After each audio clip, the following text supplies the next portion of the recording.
አዲስ አበባ ከተማ ነዋሪዎች ከቦሌ ኤርፖርት ጀምሮ እስከ 4 ኪሎ ያለው እድሳት የሚጠናቀቅ ይሆናል።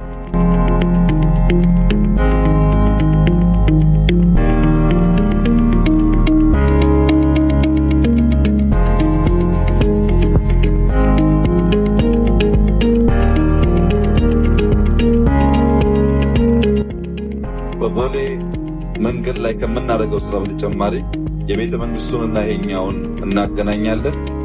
ከዚህ በተጨማሪ ቦሌ አካባቢ ፒኮክ እና ወደ ኦልድ ኤርፖርት አቦ አካባቢ ያለውን ዞላ ፓርክ የግለሰብ ፓርክ ነው በማስፋትና በማዘመን ቀጥታ ወደ እንጦጦ እንወጣለን።